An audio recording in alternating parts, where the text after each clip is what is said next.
Dito sa Papa Dudut Stories, ikaw ay hindi nag-iisa.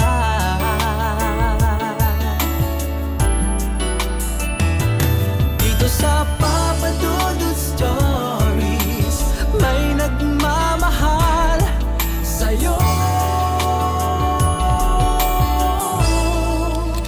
Papa Dudut Stories, Papa Dudut Stories. Dear Papa Dudut, sa lahat po ng mga nakatutok ngayon, huwag kalimutan na mag-like, mag-share at mag-subscribe.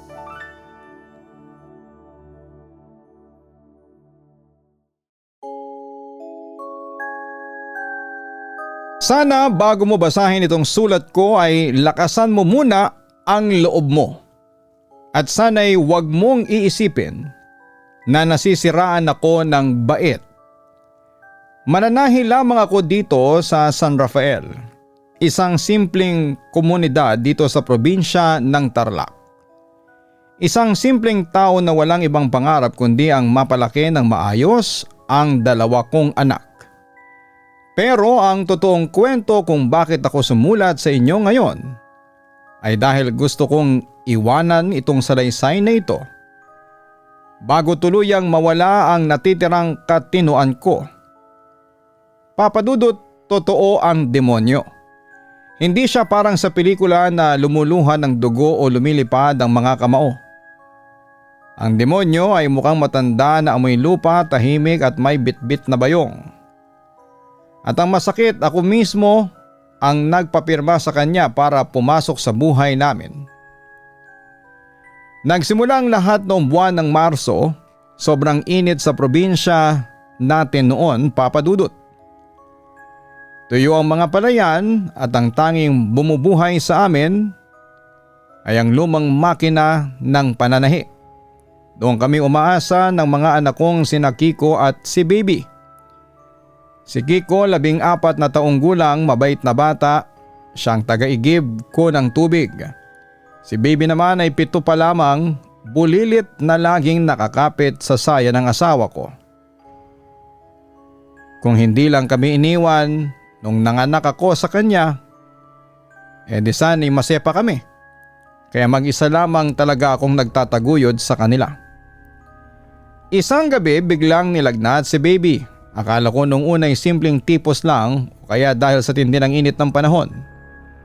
Pero pagkalipas ng 3 araw ay hindi lang init ng katawan ang problema. May napansin akong parang mga itim na pantal sa likuran niya. Nung unay kasing liit lamang ng barya, pero habang lumilipas sa mga araw ay lumalaki ito at nagnanaknak. At unti-unti nang nangangamoy na parang karneng nabubulok sa arawan. Dinala ko siya sa bayan sa nag-iisang maliit na ospital doon. Ang sabi ng doktor ay hindi nila alam kung anong klaseng impeksyon ito. Binigyan kami ng mga mamahaling antibiotic at pamahid. Papa Dudut, 1,500 piso ang isang piraso ng gamot. Ang kinikita ko sa pag-repair ng mga pantalon at paggawa ng uniforme, kulang 300 piso lamang isang araw. Saan ko kukunin yon? Nagsimula akong mangutang sa mga kapitbahay. Pero alam mo naman sa probinsya kapag hikahos ang panahon, kahit ang mga may pambili ay nagdadamot dahil natatakot ding magutom. Umabot sa punto na nakaluhod na ako sa harapan ng altar namin at umiiyak habang naririnig ko ang daing ni Baby sa kabilang silid. Ang boses niya, Papa Dudut, hindi na boses ng isang bata, paus na, ginitgit ng sakit at parang hayop na kinakatay. Doon ako pinuntahan ni Don Lino Valderrama. Kilala ang mga Valderrama sa lugar namin. Sila ang may-ari ng pinakamalaking gilingan ng palay at may malalawak na lupain. Pero may chismis sa kanila. 5 taon ang nakakalipas. Baon sa utang ang pamilya nila at halos makumpiska ang bahay nila ng bangko. Pero bigla silang umasenso. Sabi ng mga matatanda, nakatagpo raw ng ginto sa likod bahay. Pero ang katotohanan nalaman ko lang noong gabing pumasok si Don Lino sa munti kong talyer ng pananahi. Walang dalang bodyguard si Don Lino noon. Nakabarong siya na kulay puti pero basang-basa ng pawis at napansin kong nanginginig ang mga kamay niya. Umupo siya sa lumang silya na gawa sa kawayan at tumingin sa akin ng diretsyo. "Solano," sabi niya at ang boses niya ay parang taong hindi natulog ng isang linggo. "Narinig ko ang iyak ng anak mo hanggang sa kalsada. Malubha na siya." "Oho, Don Lino," sagot ko habang pinapahid ang luha ko. "Hindi ko na alam ang gagawin ko. Wala akong pambili ng gamot. Kung may trabaho po kayo sa gilingan, kahit na anong iutos ninyo ay gagawin ko. Mairaos ko lamang po ang bata." Umiling si Don Lino. May nilabas siyang isang lumang kahon na gawa sa papel mula sa kanyang bag. May kalawang na ito at may nakaukit na krus sa ibabaw. Pero baliktad ang pagkakagawa. Noong una akala ko ay lalagyan lang ng mga lumang dokumento. "Hindi ko kailangan ng manggagawa, Solano," mahinang sabi ni Don Lino. "May ibibigay ako sa iyong pagkakataon. Isang kasunduan. Lahat ng lupain ko sa ibaba ng bundok kasama ang gilingan ay ililipat ko sa pangalan mo. Lahat ng pera ko sa bangko sa bayan ay ibibigay ko sa iyo. Magiging mayaman ka, Solano. Mapapagamot mo ang anak mo sa Maynila sa pinakamagaling na doktor." Napatitig ako sa kanya, Papa Dudut. Akala ko ay nagbibiro lamang siya o kaya naman ay sinusubukan lamang ako. "Don Lino, anong kapalit? Bakit niyo ibibigay sa akin ang lahat ng pinaghirapan ninyo?" Tumingin siya sa paligid ng bahay ko, Papa Dudut, at tila sinisigurado na walang nakakarinig sa amin. Tapos ay binuksan niya ang kahon. Sa loob nito, may isang piraso ng papel na madilaw na. Hindi ito bagong papel, mukha itong pahina mula sa isang lumang aklat ng debosyon o dasala noong panahon pa ng Kastila. Pero sa likod nito ay may mga sulat kamay gamit ang isang maitim at tuyong tinta. Ito ang silo, bulong ni Don Lino. Isang kasunduan ng pagpatawid. "Solano, ang kayamanan namin ay hindi galing sa swerte. May naalagaan kaming taga-tago. Isang nilalang na nagbibigay ng lahat ng yaman at karangyaan. Pero may kapalit na bigat sa loob ng bahay. 5 taon naming tiniis. Hindi na kaya ng asawa ko na babaliw na siya. Kailangan naming ipasa ang taga-tago sa ibang pamilya para kami ay makalaya na." "Ano pong taga-tago?" tanong ko. Biglang kinabahan at ramdam ko ang biglang paglamig ng hangin sa loob ng talyer ko. Kahit na summer noon ay walang kahangin-hangin pa sa labas. Pero kakaiba ang pagkalamig ng hangin. "Huwag ka nang magtanong ng detalye," pigil ni Don Lino sa akin. "Ang kailangan mo lang gawin ay pirmahan ito gamit ang sarili mong dugo. Isang gabi lang, patutuluyin mo lang siya sa bahay mo at bukas ng umaga magigising kang magaling na ang anak mo. At ang mga titulo ng lupa ay nasa kamay mo na. Isipin mo na ang anak mo, Solano. Mamamatay siya bago mag-umaga kung hindi mo ito gagawin." Eksakto nung sinabi niya yon, narinig ko ang isang matinding tili mula sa silid ni Baby. Isang tili na parang binabalata ng buhay. Nawala ang lahat ng takot ko sa demonyo, Papa Dudut. Ang tanging pumapasok sa isipan ko ay ang kaligtasan ng anak ko. Kinuha ko ang karayom sa aking makina. Tinuso ko ang aking hinlalaki at pinirmahan ko ang ilalim ng lumang papel na yon. Doon nagsimula ang impyerno namin, Papa Dudut. Pagkaalis ni Don Lino, tumakbo agad ako sa silid ni Baby. Inaasahan kong makikita ko siyang duguan. at nanghihingalo. Pero laking gulat ko nang makita ko siyang natutulog ng mahimbing. Hinawakan ko ang kanyang noo, wala ng lagnat. Binuksan ko ang kanyang damit para tingnan ang mga pantal sa likod niya. Papa Dudut, wala na ang mga nagnanaknak na sugat. Ang natira na lamang ay ang makinis na balat na parang hindi kailanman nagkasakit ang bata. Naiyak ako sa sobrang tuwa. Niyakap ko si Bibi at nagpasalamat ako sa Diyos. Ang tanga ko noon, Papa Dudut, nagpasalamat ako sa Diyos para sa isang bagay na gawa naman ng demonyo. Kinabukasan, maaga pa lamang, may humintong mamahaling sasakyan sa harapan ng bahay namin. Isang lalaking nakabarong na abogado ang bumaba. May bitbit siyang makapal na folder, pumasok siya sa bahay ko at nilatag sa lamesang kainan ang mga papeles. Lahat ng sinabi ni Don Lino ay totoo. Ang titulo ng gilingan ng palay, ang 3 hektaryang lupain sa Kapanatagan at ang isang bank book na may nakalagay na 2,000,000 piso, lahat ay nakapangalan sa akin kay Solano Mercado. Hindi ako makapaniwala sa isang iglap. Hindi na ako ang mahirap na mananahi ng bayan namin. Ako na ang isa sa mga pinakamayaman sa aming lugar. Si Kiko ay tuwang-tuwa nang makita ang bank book at si Bibi naman ay masiglang masigla na naglalaro sa bakuran. Akala ko'y tapos na ang problema ko, akala ko ay nalinlang ko ang tadhana. Pero bandang 4:00 ng hapon, habang naghahanda ako ng hapunan para sa mga bata, ay nakarinig ako ng mahinang katok sa pintuan. Hindi ito ang katok ng isang taong nagmamadali o nagagalit. Mabagal ito. 3 beses.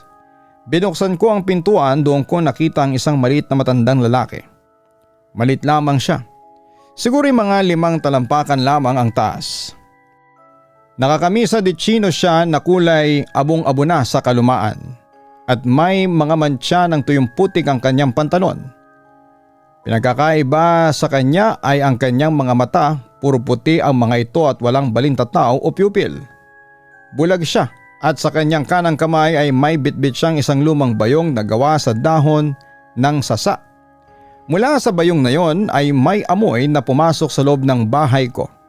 Hindi ito amoy ng patay na hayop na karaniwan nating naaamoy sa daan. Amoy ito ng basang lupa mula sa ilalim ng sementeryo. Yung lupang nahukay na may kasamang bulok na kahoy ng kabaong. Sino po sila? Tanong ko kahit na sa ikibuturan ng puso ko ay alam ko na kung sino siya. Nagsimula ng manginig ang mga tuhod ko. Ako si Ambo, sagot ng matanda. Ang boses niya ay mahina, paos at parang may buhangin sa loob ng lalamunan kapag siya ay nagsasalita. Dito na ako titira, Solano. Pinadala ako ng mga Valderrama. Napatras ako. Gusto ko siyang pagsarhan ng pinto pero hindi ko magawa. Naalala ko ang kontratang pinirmahan ko ng dugo. Ang kasunduan ay kasunduan, ang tagatago ay narito na. Pumasok po kayo, nanginginig kong sabi. Pumasok si Mang Ambo nang hindi gumagamit ng baston kahit na bulag siya.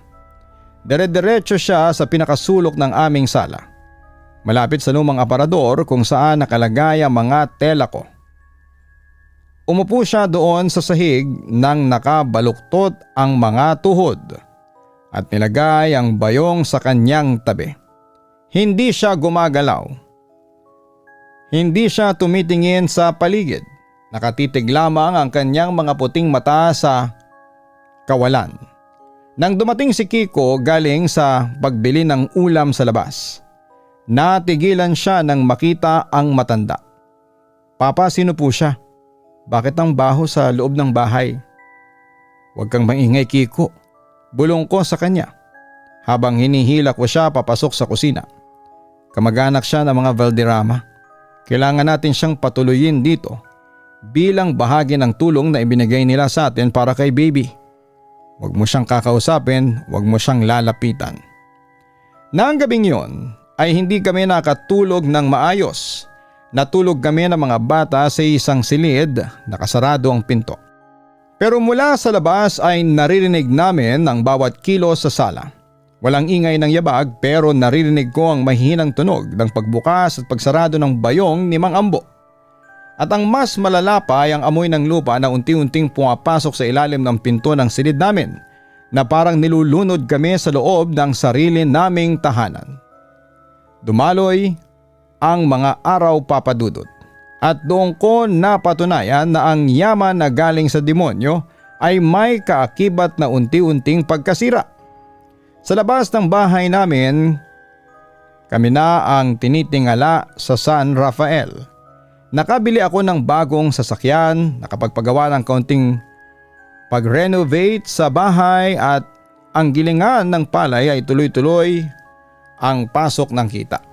Pero sa loob ng 4 na sulok ng aming tahanan ay unti-unti kaming dinidikitan ng karumihan. Ang unang nabago ay ang pagkain. Isang umaga nagluto ako ng sinangag at pritong itlog para sa agahan. Bagong hango ang kanin sa kaldero at ang itlog ay bago kong bili sa tindahan. Pero nang inihain ko na sa mesa, napansin ni Kiko na may kakaiba. "Papa, bakit parang may gumagalaw sa kanin?" tanong niya.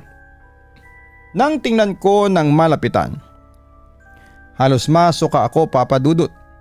Ang bagong lutong sinangag ay puno ng maliliit at mapuputing uod. Yung prito namang itlog, imbes na dilaw ang nasa gitna ay maitim na likido na parang langis ng makina ang lumalabas at nangangamoy bulok pa. Itinapon ko ang lahat ng iyon sa basurahan at bumili na lamang ako ng tinapay sa panaderya. Pero kahit ang tinapay, pagkapasok sa loob ng bahay, pagkalipas ng 5 minuto ay nababalot na agad ng makapal at kulay berdeng amag.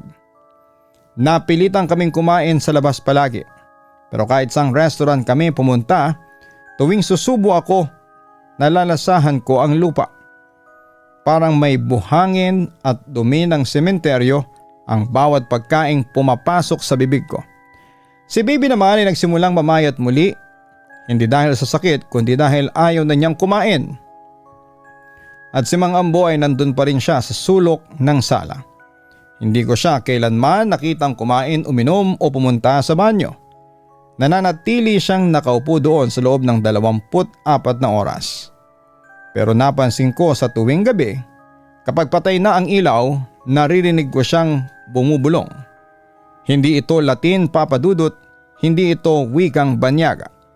Ang mga bulong niya ay may pangalan ng mga tao dito sa San Rafael, mga kakilala namin. Si Aling Nena, ang kanyang baka, ay mamamatay bukas. Si Kapitan June, ang kanyang anak, ay mahuhulog sa tulay. At kinabukasan nangyari lahat ng sinabi niya. Nalaman ko na lamang sa balita sa palengke na ang gatasang baka ni Aling Nena ay natagpuang patay na namamagana ang tiyan. At ang anak ni Kapitan June ay naaksidente sa motor sa may tulay. Ang demonyo na nasa loob ng bahay ko ay naghahasik ng kamalasan sa buong bayan.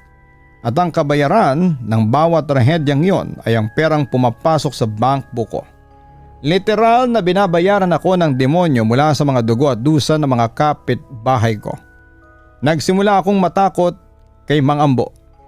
Isang hapon habang wala ang mga bata dahil nasa paaralan, nilakasan ko ang loob ko na lapitan siya. Mang Ambo, nanginginig ang boses ko. Magkano ba ang kailangan mo para umalis ka na rito? Ibibigay ko sa iyo ang lahat ng pera ko. Ibalik mo na lamang sa akin ang dati naming buhay. Dahang-dahang tinaas ni Mang Ambo ang kanyang ulo. Ang mga puting mata niya ay parang nakatitig sa kaibuturan ng kaluluwa ko. Pagkatapos ay ngumiti siya. Walang ngipin ang matanda. Puro itim na gilagid lang ang nakikita ko. At may lumalabas na malapot na laway na kulay abo mula sa gilid ng kanyang labi. "Solano?" sabi niya gamit ang paus niyang boses. "Hindi ako umalis dahil sa pera. Pinapasok mo ako. May kontrata tayo."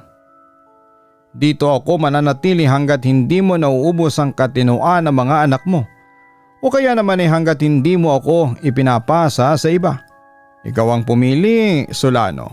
Ang pamilya mo ang uubusin ko o ang pamilya ng iba.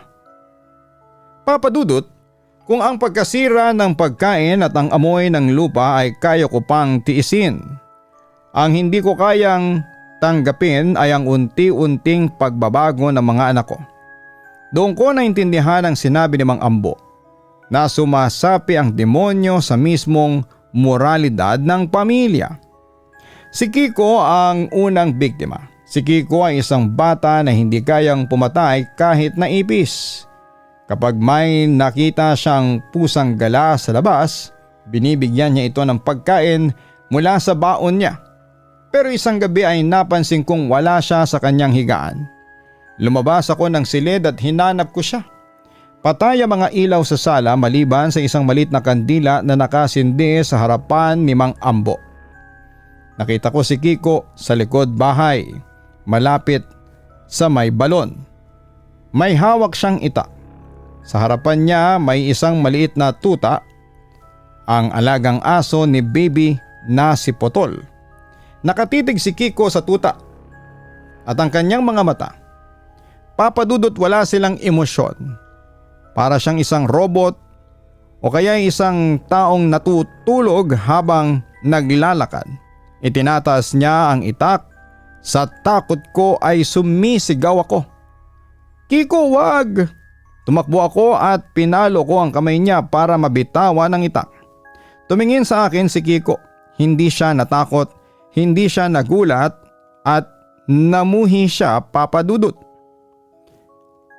Bagkos ngumiti siya sa akin, isang ngiti na hindi sa kanya, Papa Dudut.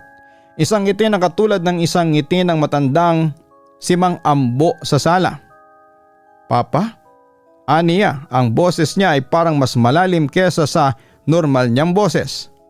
Ang sarap pakinggan ng iyak kapag nasasaktan. Sabi ni Lolo Ambo, mas masarap kapag tao ang umiiyak. Sinasaksak ang puso ko sa naririnig ko, Papa Dudut. Sinasampal ko si Kiko sa unang pagkakataon sa buhay niya. Pumasok ka sa loob.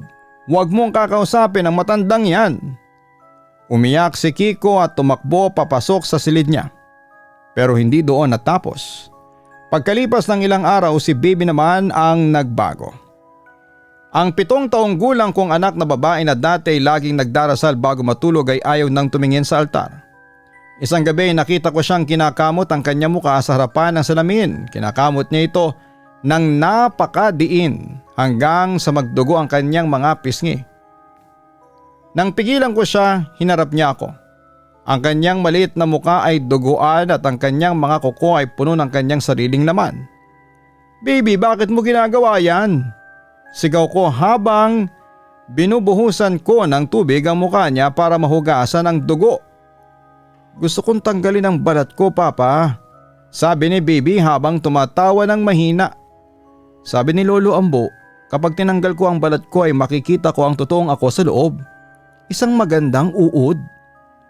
Niyakap ko si baby ng napakahigpit habang umiiyak ako at humahagulhol.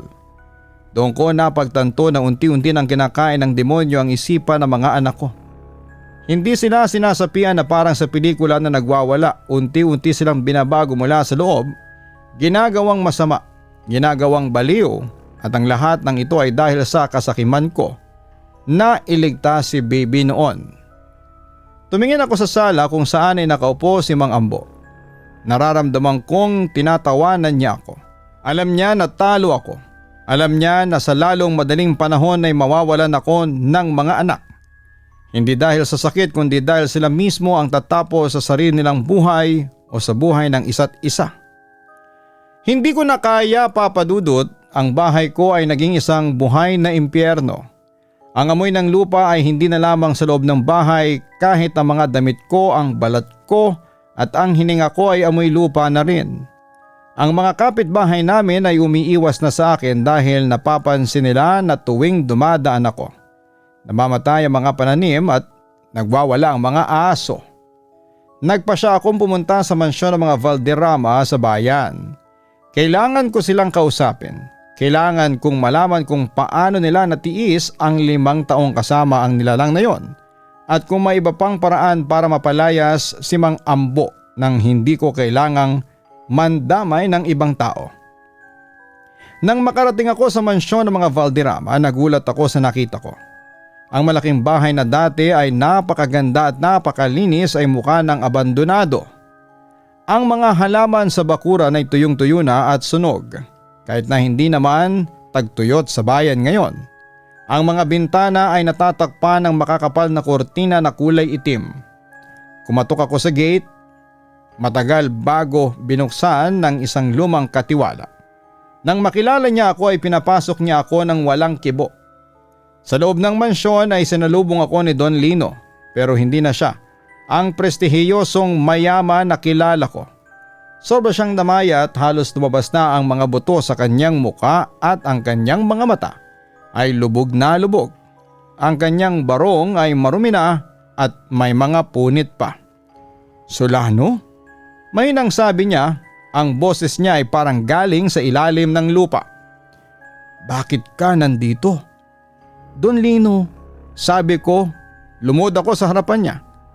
"Tulungan niyo po ako. Ang mga anak ko nababaliw na sila." Si Kiko tinangka niyang pumatay ng hayop. Si baby sinusugatan ng sarili niya. Hindi ko na kaya ang amoy ng lupa sa bahay ko. Paano niyo ito natiis ng 5 taon? Pakiusap, sabihin niyo sa akin ang solusyon. Tumingin sa akin si Don Lino nang may halong awa at lungkot.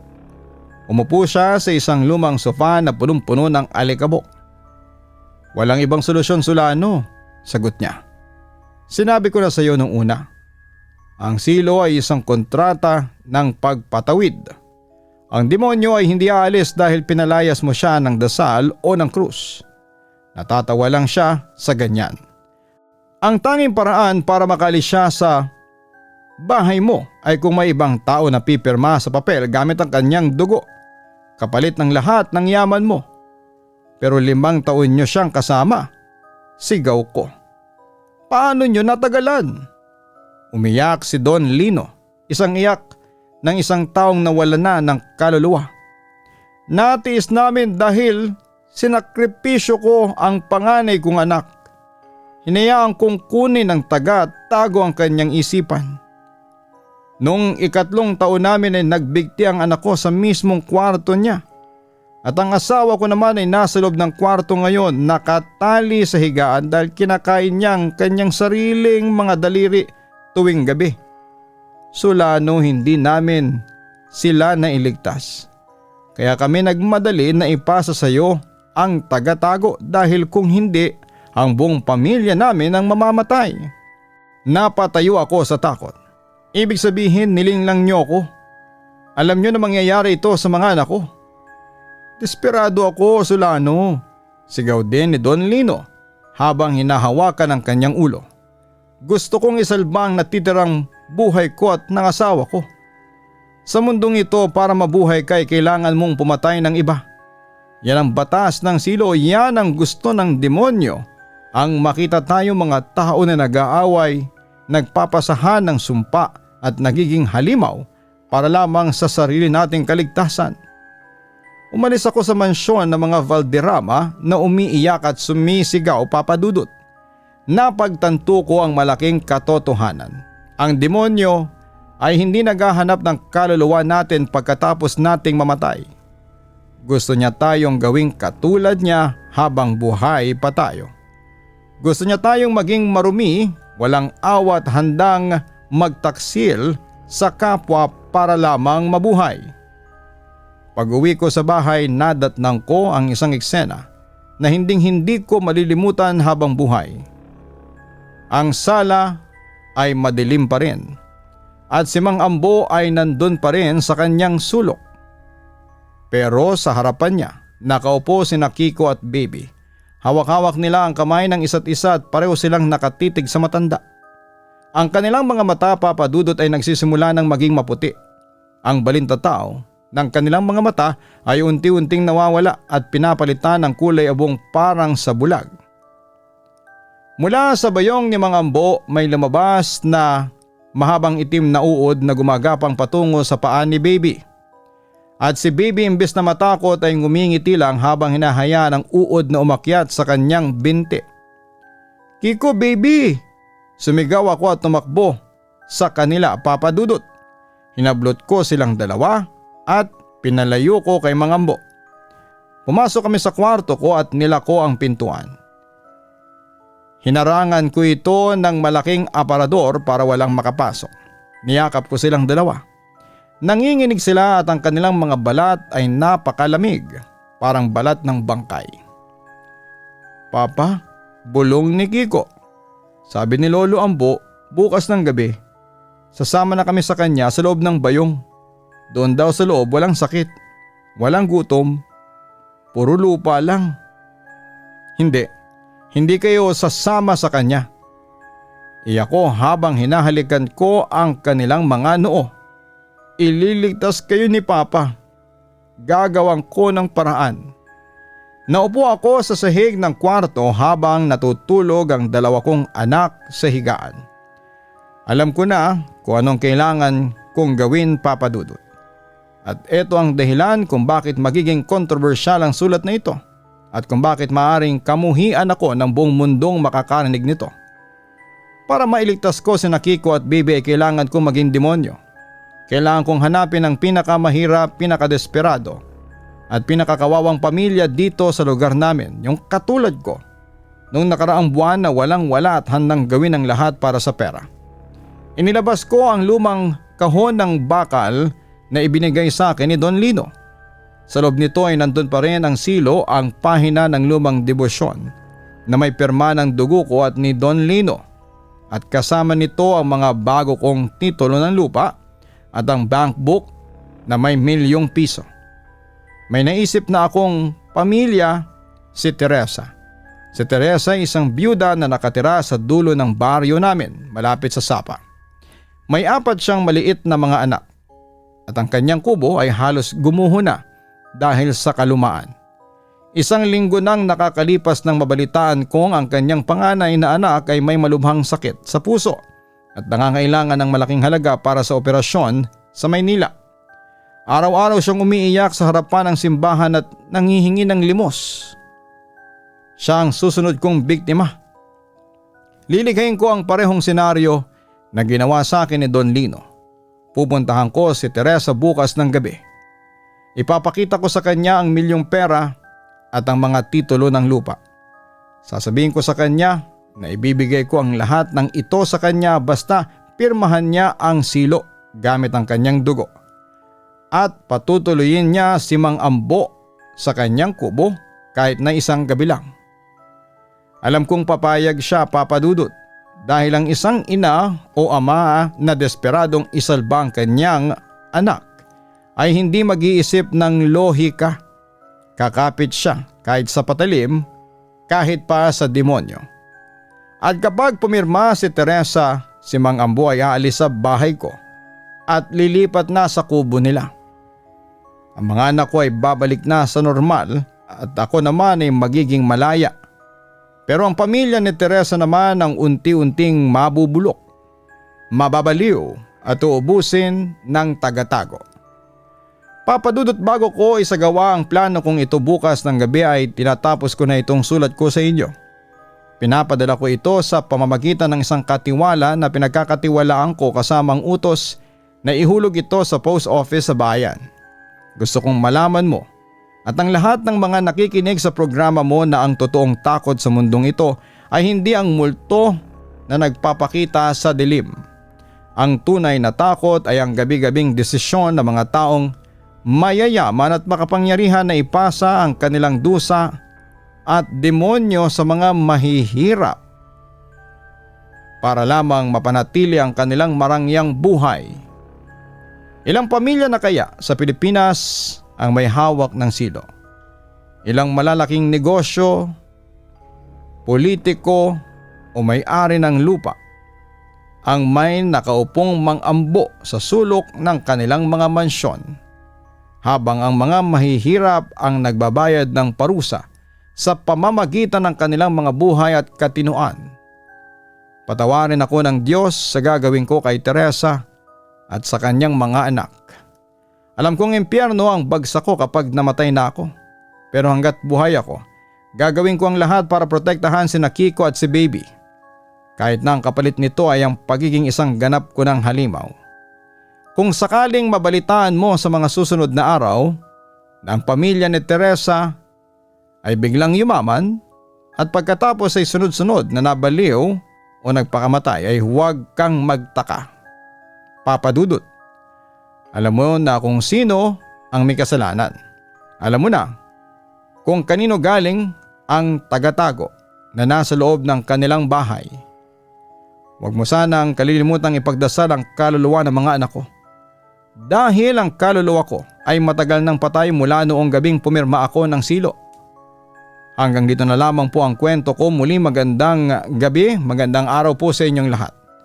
Ang inyong tagapakinig, Solano Mercado. Ang kwento po ni Solano ay isang napakatindi at nakakapanlumong larawan ng kawalan ng pag-asa, kung saan ang tunay na horror ay hindi lang nagmumula sa itsura ng demonyo, kundi sa tindi ng moral dilema na kinakaharap ng isang magulang. Ang kanyang salaysay ay nagpapakita ng isang malupit na katotohanan,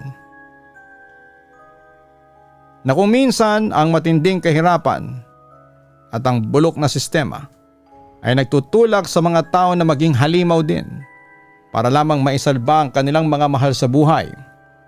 Ang silo o ang taga-tago ay nagsisilbing simbolo ng maruming siklo ng pagsasamantala. Isang laro kung saan ang kaligtasan ng isa ay nangangahulugan ng pagkamatay ng iba. At ang yaman ay hindi nagdudulot ng kapayapaan kundi ng unti-unting pagkabulok ng katinuan at moralidad ng pamilya. Kung mabibigyan ako ng pagkakataon na payuhan si Solano, ang tanging maibibigay ko lamang sa kanya na advice ay ang mahigpit na pakiusap na huwag ituloy ang kanyang binabalak para kay Teresa. Bagamat bilang isang ama ay dumaan siya sa sukdulan na pagsubok. Ang pagpasa ng sumpa sa isa pang desperadong ina ay nangangahulugan ng tuluyan ng nanalo ang demonyo sa kanyang pagkatao. Magiging malaya nga ang katawan ng kanyang mga anak, ngunit habang buhay silang mabubuhay sa ilalim ng anino ng dugong na bahiran ng dusa ng ibang pamilya. Ang pangunahing aral ng kwentong ito ay ang paalala na ang tunay na kasamaan ay hindi dumarating na may sungay at nagwawala, kundi dumarating ito sa anyo ng madaling takasan at mabilis na yaman kapalit ng ating konsensya at sympathy. Ipinapakita nito na kapag pinili nating isakripisyo ang kaligtasan ng kapwa para sa sarili nating ginawa, tayo mismo ay nagiging buhay na extension ng mga demonyo sa mundong ito. Huwag pong kalimutan na pindutin ang notification bell, ang follow button, subscribe button. Tayo po ay napapanood sa Spotify at napapanood sa YouTube. Maraming salamat po.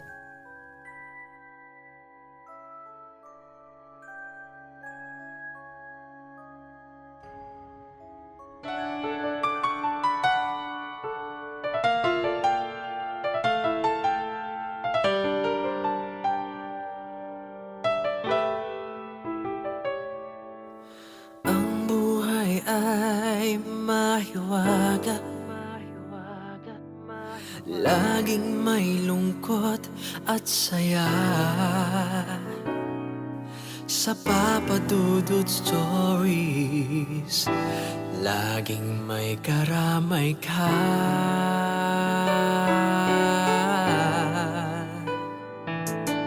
Mga problemang kaibigan, dito ay pakikinggan ka. Sa Papa Dudut Stories, kami ay iyong kasama. Dito sa Papa Dudut Stories, ikaw ay hindi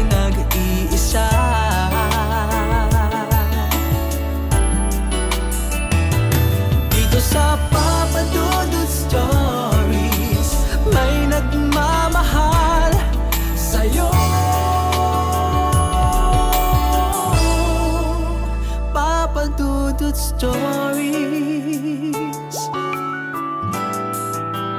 Papa Dudut Stories. Papa Dudut Stories.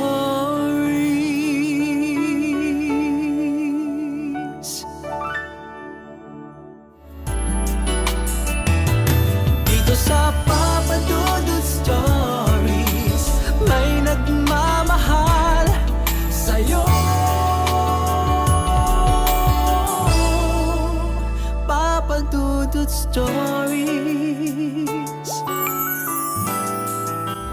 Papa Dudut Stories. Hello mga ka-online, si Papa Dudut po ito. Nag-enjoy ka ba sa ating kwento ngayong araw? Huwag kalimutan na i-share, mag-like at mag-subscribe. Maraming salamat po